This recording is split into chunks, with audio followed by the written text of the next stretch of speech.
Hello, and welcome to topic 4, which is on understanding crime and victimization. And this is the first lecture. And you'll notice that PowerPoint upgraded, so now you get to see my face in the corner. Hopefully, it's not too irritating.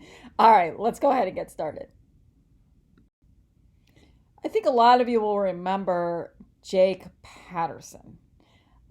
Jake Patterson was a young gentleman who abducted Jamie Kloss from her home in near Barron, Wisconsin. In Barron, Wisconsin, he, came to her house. He killed both of her parents. He took Jamie away, and then basically held her in captivity in his house for 88 days until she escaped and got away. And then they apprehended Mr. Patterson. It was a horrible crime that he committed. He confessed to the abduction and the murders. He was sentenced to 2 consecutive life sentences, no parole. We don't have the death penalty in the state of Wisconsin. In another state, he might have been subject to that. And he even said that he was sort of like, he saw Jamie Kloss getting off of a bus one day, and he was like, "That's the girl I want to abduct." And he actually showed up at her home to abduct her, but there were people there, and he thought he'd get caught, so he came back at another time. Why are we talking about this criminal event? Well, we're talking about this because of the question, and this is what this chapter about is, why did Jake Peterson commit this crime? Was there something wrong with him psychologically? Did he have a sort of a sociopathic personality? Was he unable to feel normal emotions like other people feel? Did he have some sort of mental illness? Were voices in his head telling him to do this? Did he have some sort of neurological disorder? Was there something wrong with his brain chemistry so that he didn't feel the kinds of emotions that other people felt? Did he have a brain tumor that was leading him to engage in these really, actions that exercised little to no impulse control?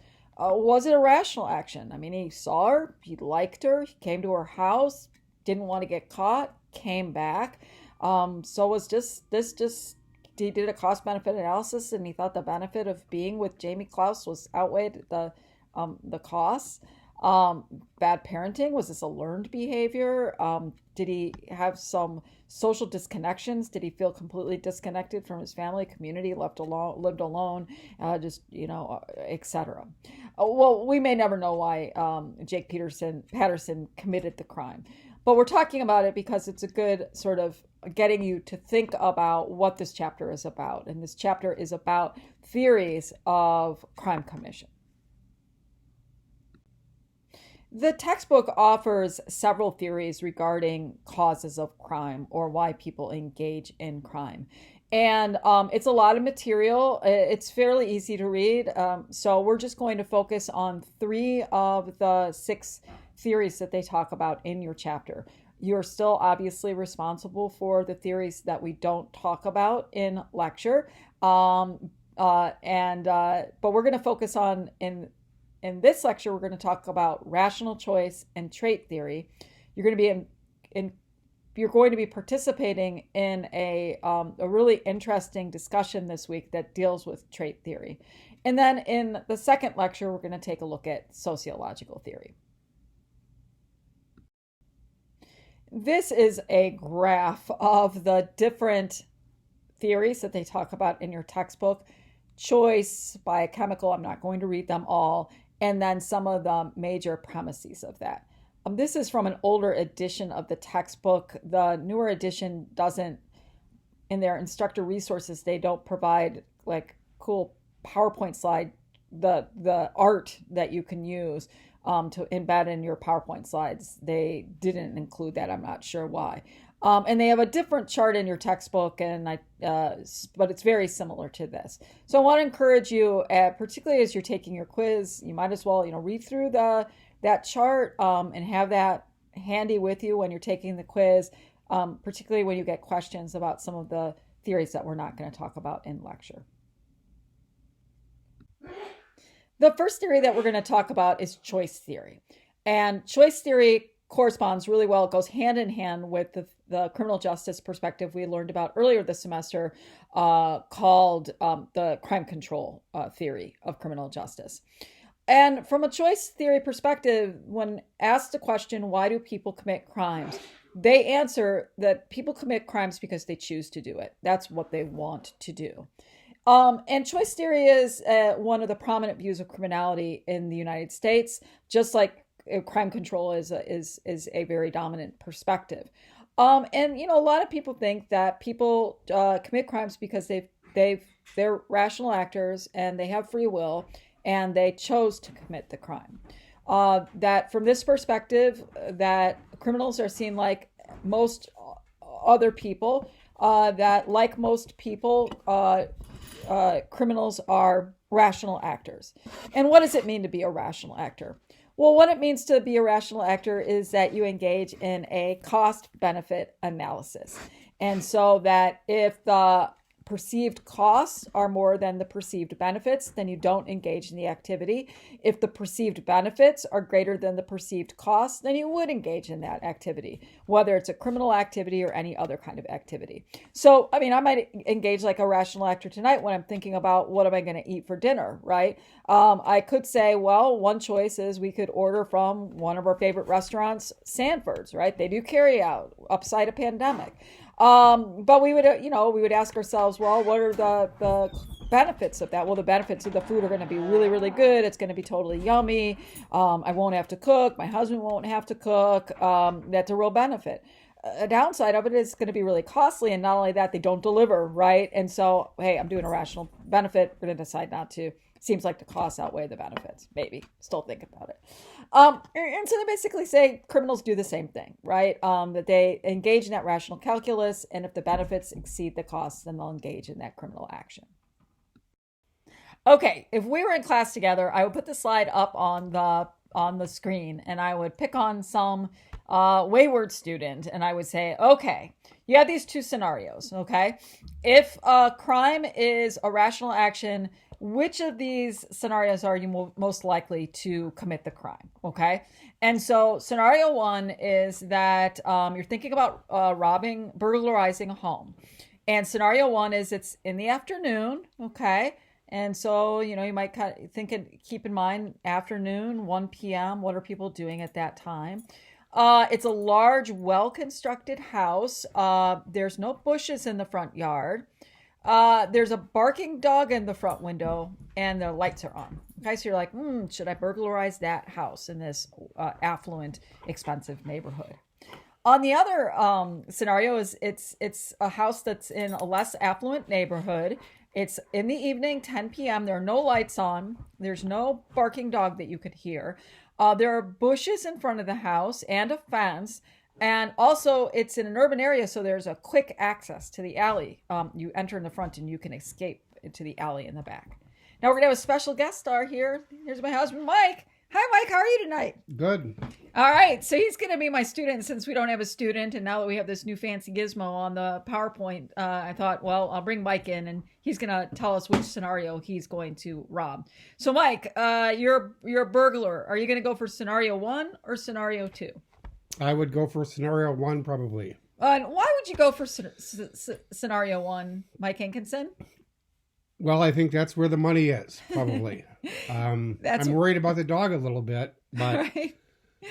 Hopefully I can take care of him. All right. So you're looking and you're saying the benefit here is really high, right? There's a lot of money in that house. And so if I'm going to take a risk, I'm going to take a risk and there's going to potentially be a big reward. They're going to have like jewels in there and lots of cool stuff to steal.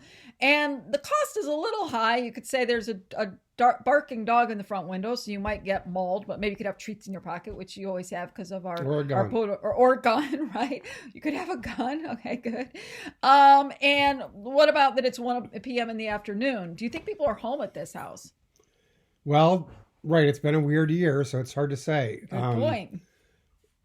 Usually people are working during the day. Right. I guess I'd have to watch the house for a little bit before I made my move. Okay, he'd cased the joint. All right, thanks, Mike, for participating. That was a lot of fun. Okay, thank you. So Mike makes a lot of good points there, right? I mean, for one, what might seem rational last year might not seem rational this year, because you might think 1 p.m. people are at work, but many people are working from home.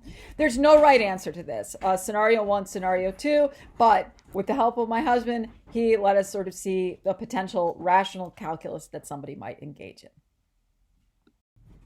So as we saw through our guest star to the show, that, criminals can be rational actors, actions based on an evaluation of information. They might ask themselves, how frequently is this crime detected? Is this a crime that is being targeted by police? Am I likely to get caught or not? What are the potential profits? Like my husband said, he's going for the affluent house because that's where all the goods are, right? That's where the money is. And what are the range of punishments if caught? Okay. Now, keep in mind, your textbook says that there's a wide range of crimes that are considered rational. I mean, I think a lot of times when we think about rational crimes, we sort of think about like white collar crimes, right? Like, identity theft or, some bank fraud, Medicare fraud, organized crime, right? Which wouldn't be, white collar crime, but, it's organized, right? But your textbook talks about that street crime seems that there's evidence to support that street crime is organized and rational as well. They talk about how if you live in a house that's on a cul-de-sac, like a court that there's nothing behind it but a field, quick getaway, those houses are more likely to be burglarized, that more criminal activity takes place between 9 and 11 a.m. when people aren't home or they're going to fetch their kids or whatever. And so just because crime is considered rational doesn't mean that it's a certain type of crime. There's evidence to support, at least to a certain degree, rationality in a wide variety of crimes. So if crime is a rational act, what is the best approach to preventing crime? Well, it's not rocket science. If it's a rational act, you increase the cost, you decrease the benefits, okay? And your textbook talks about 3 specific categories of how to increase costs and decrease benefits. So the thinking is that if crime is rational, prevention of crime should be rational too. And your textbook talks about 3 concepts: general deterrence, specific deterrence, and situational crime prevention. And all of these are sort of so-called rational approaches to reducing crime. General deterrence and specific deterrence are, deterrence is basically the theory that an individual is thinking about engaging in an action, but then there's something that deters them from doing that, right? There's something that stands in their way from following through on that action, okay? And so general deterrence is trying to deter the behavior of people who have not yet engaged in a criminal act, okay? And so remember when we were talking about James Q. Wilson and that quote from James Q. Wilson, that in our society, right, there are evil people and they're just out of their gourd crazy evil. There's nothing you can do, just lock them up, get them out of society. There's innocent people, they're never going to do anything criminal, right? Because they're angels. But then the most of us are sitting around waiting, watching, what can I get away with? What can I get away with? That's who general deterrence is being targeted to. General deterrence is being targeted to those who are thinking about committing a crime. So it's a message that's sort of sent to the general population.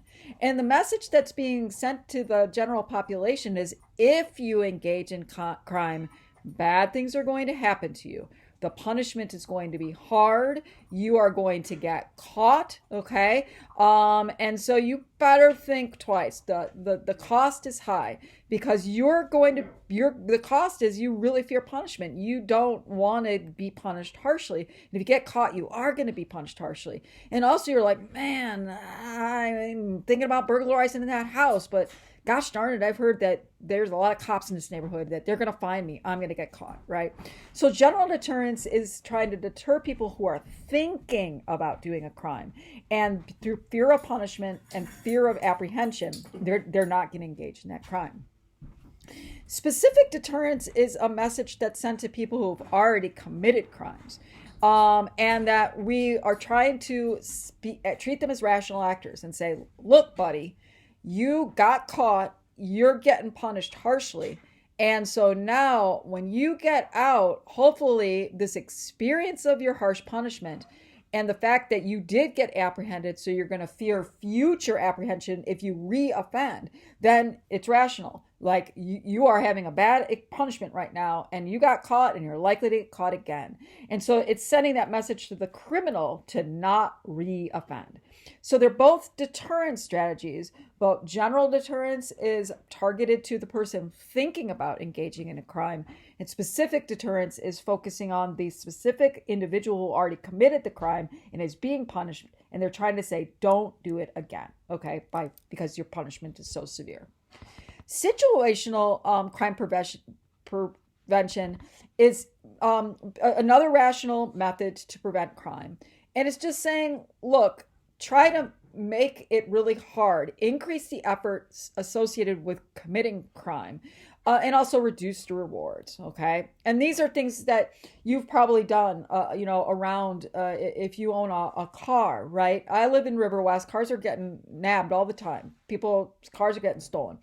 And, a lot of people, what they do is they get a club, right? Knowing that cars are going to be stolen, you increase the effort. Not that you still couldn't steal a car that has a club on it, that lock on the steering wheel, right? But it just makes it a lot harder. And then the criminal will just go to the next car if there's not a club on it. So make it harder. Your textbook talks about like businesses that have like glass that's really hard to shatter. In River West, we just have a lock on our gate, like a padlock, and sort of like if you want to steal our Amazon packages, you're going to have to jump over the fence, or you might get caught or whatever, and it's just going to be harder for you. So we're increasing effort. You can also reduce the reward as well. One of the things, an example is like with an iPhone. If somebody steals your iPhone, it's not going to have any value if its operating system and all of its guts are just like decimated. And so you could do that. You can do that remotely. You can basically like make it so that the iPhone becomes non-operational. So there's really not a reward in doing that. So general deterrence, specific deterrence, and then situational crime prevention. They talk more about it in your chapter. So this is just an overview. Make sure you read the details in the chapter itself. So let's think critically about choice theory and think critically about rationality. Are crimes rational acts? Now, in that New Yorker article that you read for this past week about crime and crime theories, in that article, they sort of talk about that sometimes theories for why people commit crimes, they're not supported by evidence, but they make a lot of sense, right? They seem like they should. The theory seems like it should explain a behavior. And I think that's a lot of why choice theory gets a lot of support. It seems like it should make sense. It seems like people are rational actors, that they have free will. But when you look deeper into the evidence, it becomes a little bit more complicated when you try to answer the question, are crimes rational acts? I mean, there's some evidence to support that crimes are rational acts, but, so maybe, but maybe not. For example, a lot of crimes are committed under the influence when rational thought is impaired. So, when it comes to general deterrence, you might be sitting on your couch drinking a cup of coffee and thinking, well, I'm not going to engage in the burglary. But then you have a couple, you get drunk, or you're a drug addict or something like that, and you're not thinking rationally. So all the general deterrence or specific deterrence in the world is probably not going to deter that behavior because you're not in your right mind. We live in a time period where punishments are pretty harsh. We've increased sentencing. We're going to be talking about that in the book Locked Up. So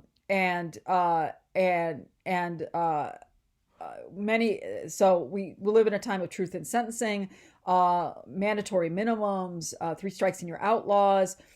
Yet we haven't seen a lot of budging when it comes to reoffending. Okay, so many reoffend, and as your textbook points out, the majority of prison inmates reoffend after release. And so even though they're having specific deterrence of a harsh prison sentence, that when they get out, they still engage in that behavior. So what's going on? It seems like some other explanation besides rational action. Okay. And your textbook even talks about even the harshest punishments don't reduce crime. There is not a clear link between the use of the death penalty and the reduction of homicide rates. So you'd think, boy, that's an ultimate deterrent. Doesn't seem to have a deterrent effect. And also, like the sex offender registries, where if you're a sex offender and you got to get on the registry, it seems like that should be a deterrent effect, but it's not. There doesn't seem to be a link with a continued sex predation and being on a sex offenders registry. And that's, they talk about that in the Brain on Trial article that you're going to be reading for your discussion this week, that there's something going else on in terms of people who are predators of children, and they're not really engaging in a rational cost benefit analysis. So maybe criminal acts are not a product of choice or free will, and you're going to be exploring that topic, that idea in more depth in your discussion this week. You're the author of the article, The Brain on Trial. His name is David Eagleman, and he questions the notion of free will. He argues that we think that we are the ones making free choices, right? Like, I'm freely choosing to walk down the street, or I'm freely choosing to move my arm. I'm freely choosing to engage in these actions. And he says it's not as true as we think that it is. That there is brain biology, brain chemistry, and genes play a significant role in shaping the choices that we make. And a lot of times, brain biology, brain chemistry, and genes are beyond our control. We didn't choose whether we wanted our chromosomes to be XX or XY, XX female, XY male. And so males have more testosterone just by virtue of randomness, and testosterone has an impact on aggressivity, just as one example. And so let's look at what you're going to be reading about in the Brain on Trial dovetails really nicely into the traits theory that your textbook talks about. So let's do a quick overview of that now.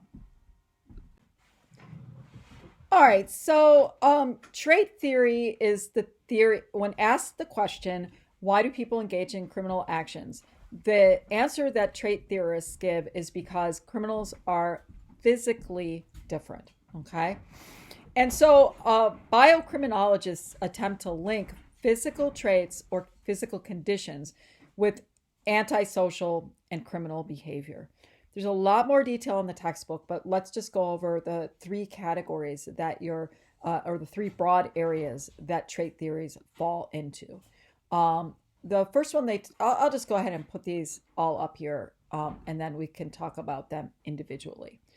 They talk about biochemical factors, neurological problems, and genetic influences, okay? And Eagleman will be talking about those in more detail in the article as well. The biochemical factors is the idea that crime is a function of chemical imbalances within our body. And so that it could range from hormones such as testosterone, playing a role in the amount of aggressiveness and the lack of impulse control that you might have, hypoglycemia, low blood sugar, and brain processes. And then, environmental contaminants like lead can have an impact on, and food additives and preservatives, all of those can have an impact on our behavior, okay?